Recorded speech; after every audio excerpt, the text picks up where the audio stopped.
Good afternoon, everyone, and welcome back to the final lecture this week for History 120.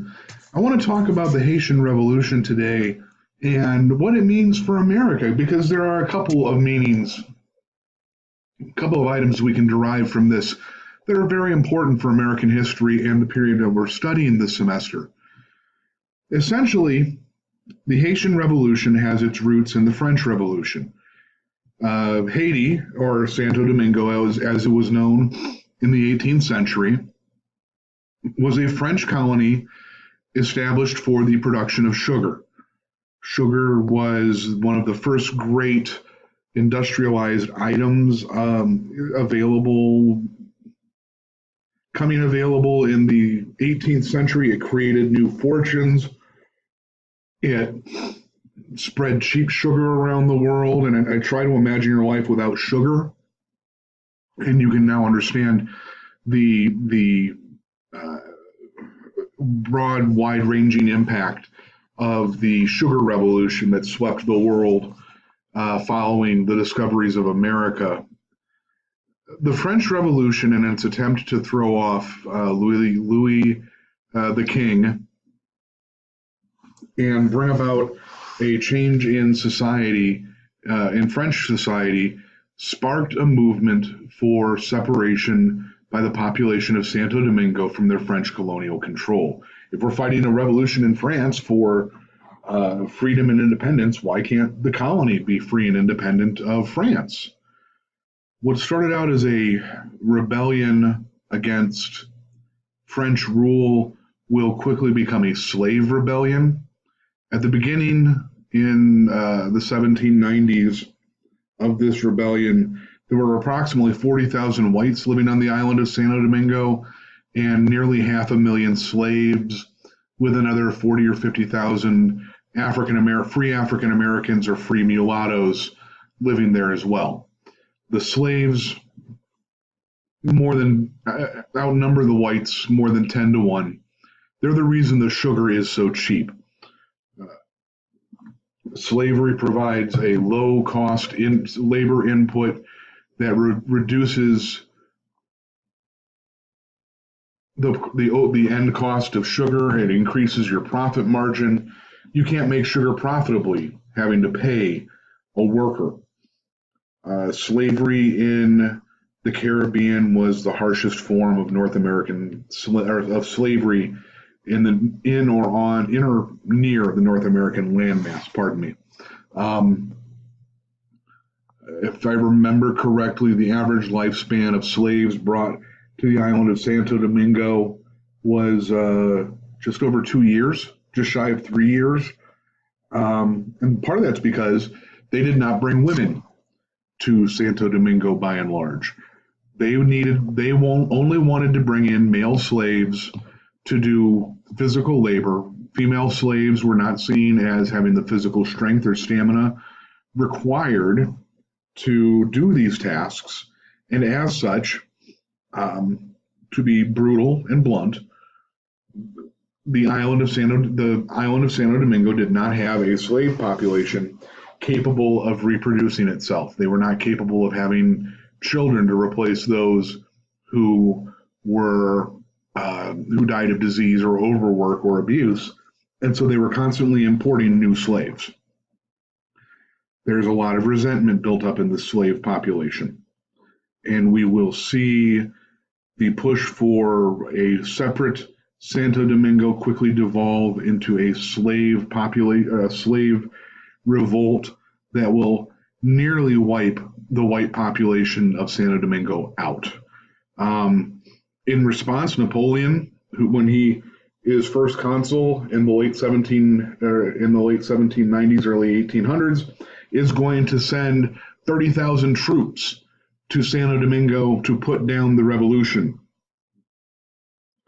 Because of tropical diseases, only 8,000 French soldiers survived long enough to be evacuated from the island. It was impossible for the French to put this revolution down. The slaves were successful because of their leadership, because of their training, and because they were fighting for their own freedom. And the success of the Haitian Revolution will end French colonialism in the New World. France had already lost Canada because of the French and Indian War. They didn't have as many colonies in the New World as England or other countries, and Napoleon was in the midst of fighting counter-revolutionary military actions against the British and other nations, as well as fighting the revolution that was taking place in France. He just didn't have the wherewithal or the desire to maintain a distant colony that was murdering his population. So what does he do? He takes advantage of the Americans. The Jefferson administration worried about the access to the port of New Orleans.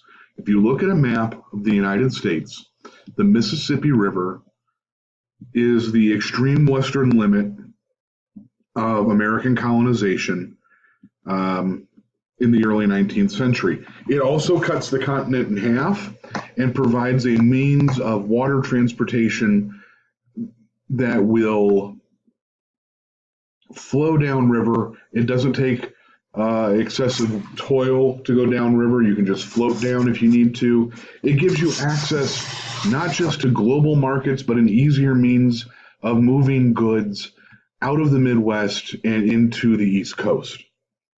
Now, the French and the Spanish had traded New Orleans back and forth a couple of times, and legitimately, Jefferson was worried that the French were going to cut us off from having access to New Orleans, which meant that we would have no ability to use the Mississippi River for traffic. Jefferson sends a delegation, including James Monroe, to Paris in order to negotiate the purchase of the city of New Orleans. All he wants to do is secure the river access. Napoleon doesn't want to have New World colonies anymore. Napoleon has lost 20,000 men to yellow fever and slave rebellion. Napoleon sees this as an opportunity to wash his hands of colonialism and concentrate on issues at hand, as well as raising money for his government. For 50 million francs, 11 million bucks, Napoleon will sell the entire the entirety of the Louisiana Territory to the United States. It will double the size of the United States. It's a massive deal. It's 3 cents an acre. Who would turn something like this down? Jefferson would. There are no built-in mechanisms for the acquisition of territory in the Constitution. Jefferson's a strict constructionist. Half of him is freaking out because, hey, this is a chance to double the size of the country and create more lands and create a vastly larger farmers' republic. The other half of him is trying to figure out how he can make this actually work, because he has no mechanism of doing this. And if he just goes out and does this on his own, he can't say he's a strict constructionist anymore. And what does that mean for his presidency? And what does that mean for the country? And Monroe and Madison sit him down and say, shut up and take the deal. We'll figure it out later. It's a beautiful concept. And so Jefferson takes it. Honestly, you can't turn down that deal. The next thing we have to do is figure out what we're going to do with the Louisiana Territory. It's a lot of land. Some of it has been explored by the French. Some of it we know what's out there, but there's a large portion, especially in the western portions and the northern portions, that we have no idea what exists. And so Jefferson does one of his purely enlightenment exercises in dealing with a situation like that. He creates a corps of discovery. And this is actually something that the small United States military in 1803 is actually capable of taking on. You send a couple of junior officers with about 20, 25 men, and they can explore, they can make maps, they can look for things, they can practice science out in the West. They can study this new America. And the Lewis and Clark expedition will do just that. The Lewis and Clark expedition will be charged with finding the lay of the land and how the Louisiana Territory, the geography, the science of it, but they're also going to be charged with finding a navigable route to the Pacific Ocean. We have a belief, a long-standing popular culture belief in this country, that there's a Northwest Passage across America. We're a big continent. It's impossible to think that there isn't a river that runs east to west that would be big enough to run boats on or to be made navigable with the works of locks and dams and picks and shovels. So if we can find a means of if we can find this Northwest Passage, we can open up trade with the Pacific. It will make unifying the continent that much faster. It will. We won't have to go all the way down around South America to go to the Pacific Ocean anymore. So Lewis and Clark are charged with that. And there's some belief that the Missouri River might be potentially this Northwest Passage. So go and explore the Missouri to its headwaters. Document the plants, document the animals. Is the climate right for farming? These are the various things that we know that the Lewis and Clark expedition did. This is one of the pages from their journal documenting a fish that they encounter.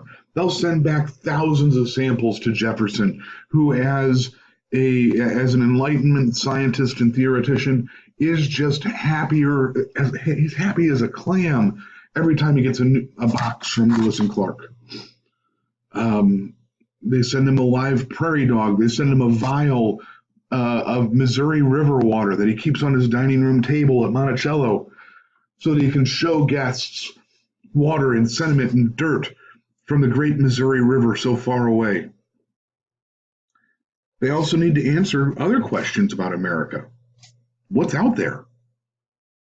There are people that believe the American West still has woolly mammoths living, breeding, feeding on the plains. There's a belief that there's a great desert between the Missouri River and the Rocky Mountains that cannot sustain life, and that the people going west, Lewis and Clark will find this great American desert and will realize that we got a bum deal, that there's no way that the American West will support life. Some people think that one of the lost tribes of Israel is wandering the great American West. Lewis and Clark are charged with finding all of this.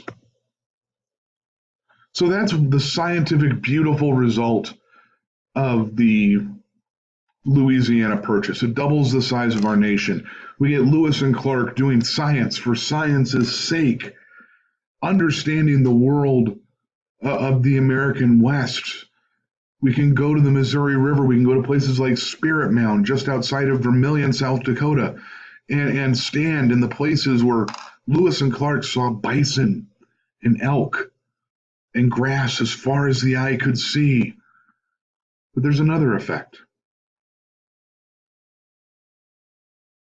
The Haitian Revolution was a bloody revolution of Africans overthrowing their slave masters and in large part killing them by the thousands. There were survivors, white survivors, who immigrated to Louisiana in the wake of the Haitian Revolution. They will bring their slaves with them. They will also bring another item with them. They will bring the specter of slave uprisings. Slave rebellions are one of the greatest fears that American Southern society possesses in the 17th, 18th, and 19th centuries. Nothing keeps Southern slave owners awake more at night than the fear of their slaves breaking their shackles and murdering their families, because it had been done. There were rebellions. There was the Stono Rebellion. There will be other rebellions and revolts. There was Bacon's Rebellion. There had been a dozen slave rebellions by the early 19th century in North America. None of them were successful. Haiti will be the only successful slave uprising in North America. But it helps implant the fear of slave revolt and what slaves will do when they get their freedom. We will have a need for vigilance committees in the American South. People will pass more and more harsh laws preventing African Americans from learning how to read, from being free, from needing identification and papers when they travel, limiting travel, limiting their ability to have families.